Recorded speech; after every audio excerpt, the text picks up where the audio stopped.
Hi students, in this short video I'm going to explain you the dividend discount valuation model which is used in investment opportunities. So the dividend discount model is very simple. You simply take the dividend of each year you're going to receive, and then you will divide it by the PI, which is the equity cost of capital. So, or you can say the discount factor. So P is equals to 1 plus R. As if you want to understand how the discount factor working works, then you need to watch my other video, which is present value and net present value video, and it will be clear. So we will simply take the discount dividend which we are going to receive, and we will calculate their present value. Now, moving on to the next one, the formula has changed slightly. So you can see value of equity in time 0. So we also mention it like this, where E stands for the equity and year 0 is 0 is for year 0. D1 is the dividend one, first dividend, second dividend, and third dividend. So the D1 changes to D2, D3, and D4. PE at the bottom, as I said earlier, it is equity cost of capital.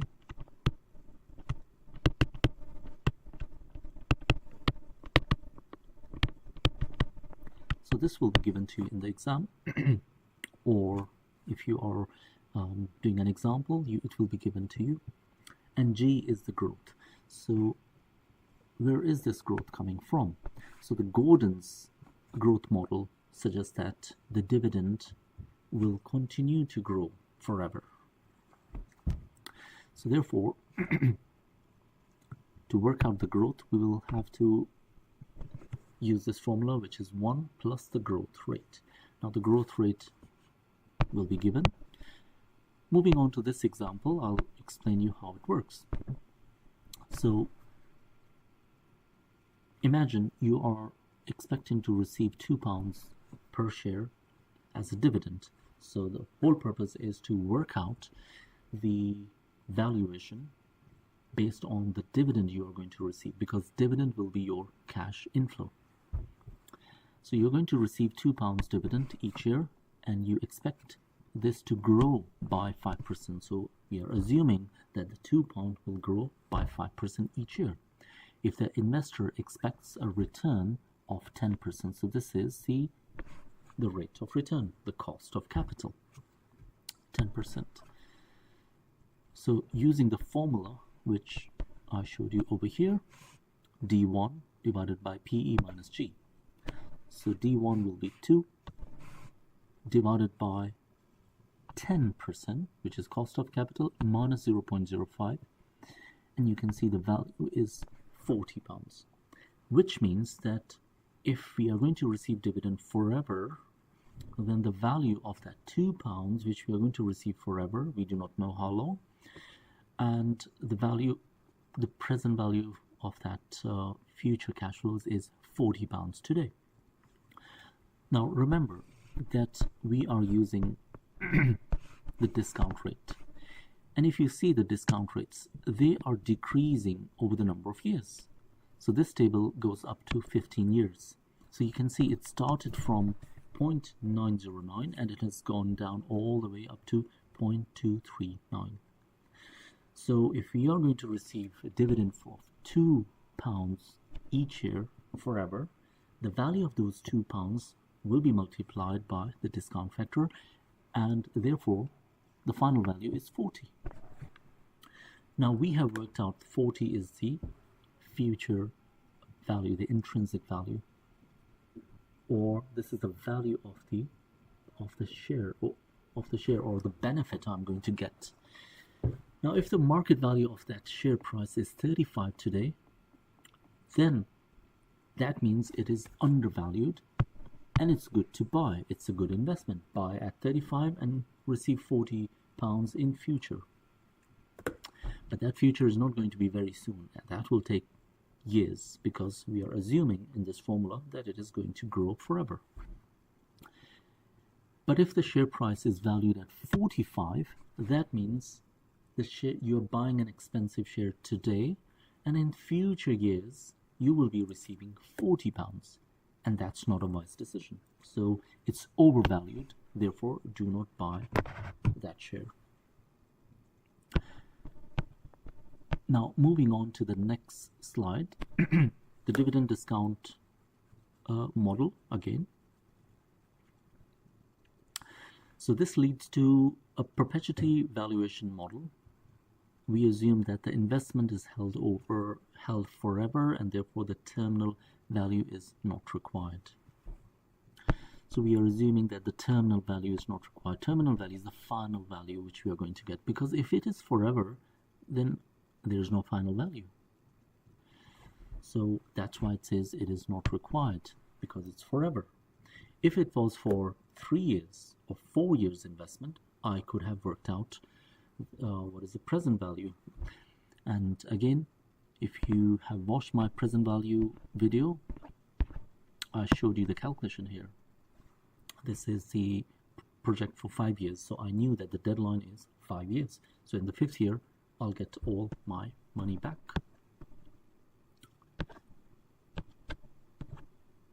In fact, in this example, 1100, I'm getting £1,100 back. So do watch my other video on present value, net present value. Now, so the formula will change. It is V E over 0, which is value on V stands for value, E of the equity, E stands for equity, and 0 stands for year 0. And you can see D1 at the bottom. In the denominator you can see it's the discount factor calculation, D2 discount factor, and then DT. T stands for terminal value. Terminal value. And then 1 plus r raised to the power t, and 1 plus r raised to the power t. And PT stands for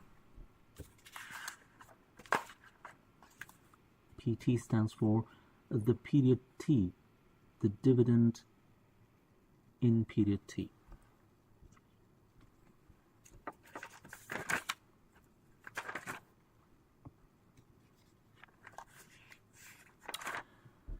So moving on to this example, the required rate of return is 10%.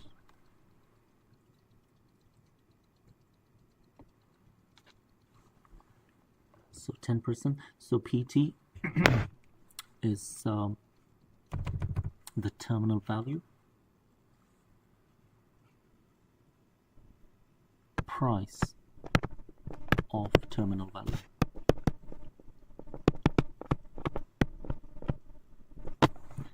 Now in this example you can see the required rate is 10%, the forecast dividend is 3 years, T is 3. So the first dividend will be £2, second dividend with a growth of 5%, it will be 2.10. So I'm going to receive £2 in 1 year time, and then £2.10 in the second year, and then £2.205 in the third year. After 3 years, we assume that the dividend is going to grow at a constant rate of 3%, which is 0.03. This means that the dividend in year 4, which will be represented by D4, is you take the third year dividend and then you multiply it by 1 plus the growth. In this case, the growth is 0.03. So now you can see that for the first 3 years, the dividend has grown by 5%, but from 4th year onward, it will grow at the rate of 3%. So step number 1, compute D4. So we need to find the value of dividend in D, which is D4. So D4 will be D3 plus 1 plus G, which is 2.205 multiplied by, so what we have done, we have taken the dividend of D3 and we have multiplied it by 1.03, which is the growth, and therefore the dividend will be 2.27115. Now, to find out the amount we are going to receive forever, because we are now assuming that this 2.205, which is the dividend in year 3, is going to grow by 3% forever. And we are going to use that to figure out our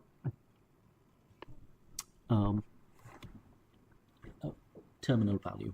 So the terminal value at time 3, using the Gordon's perpetuity formula, it will be D4, which is 2.27115 divided by R, which is the rate, minus the 0.03. This is the same calculation which we did earlier over here.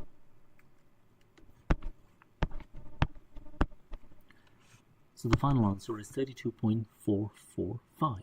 32.445. So that means in future, for the many number of years or forever, I will be receiving a dividend and their value is 32.445.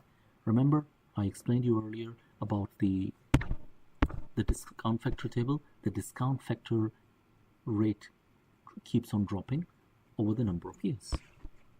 So until year 15, it is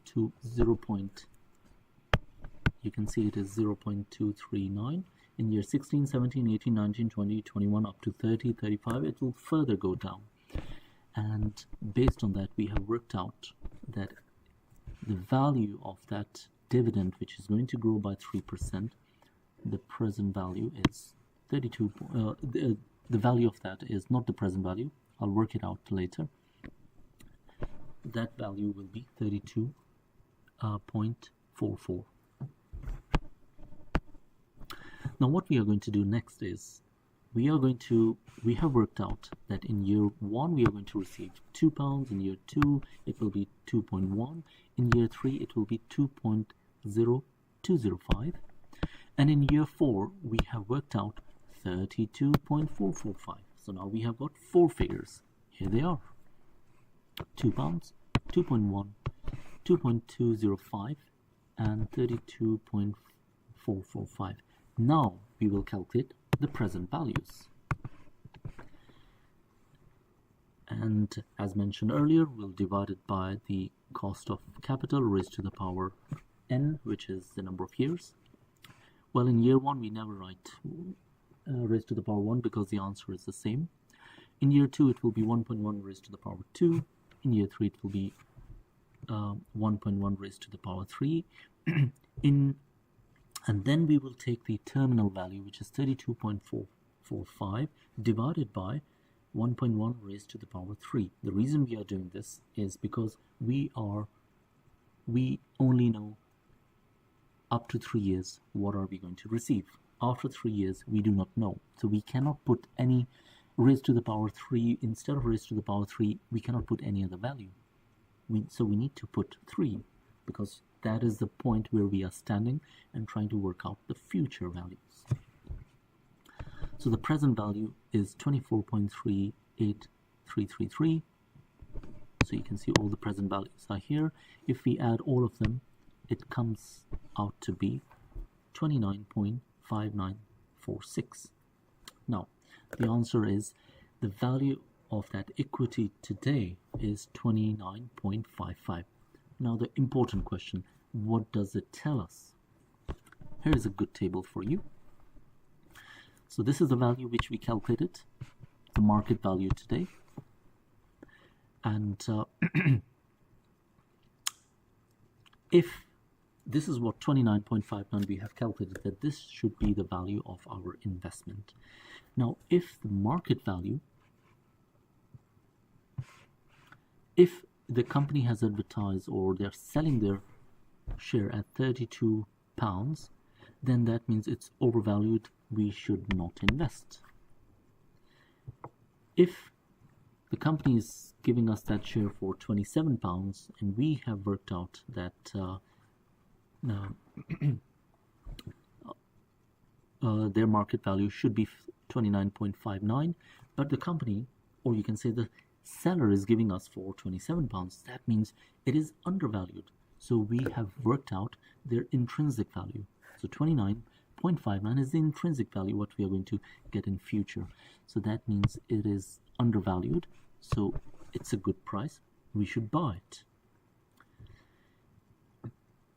And if as we have worked out 29.59 and the company is giving us their the value of their share at 29.59, then it's fairly priced. Now it's your choice. It's a matter of your decision. Would you like to invest in it? Because whatever you're investing, you are going to get the same amount back. So what's the point of investing? If you're investing 29.59 and over the number of years you're going to get 29.59 back, then there's no point of investing then. So if the company is giving us or issuing their share at a lower than 29.59, the decision is buy it. If it is higher than 29.59, then don't buy it. That's the end of the video. Thank you very much. I hope this was helpful.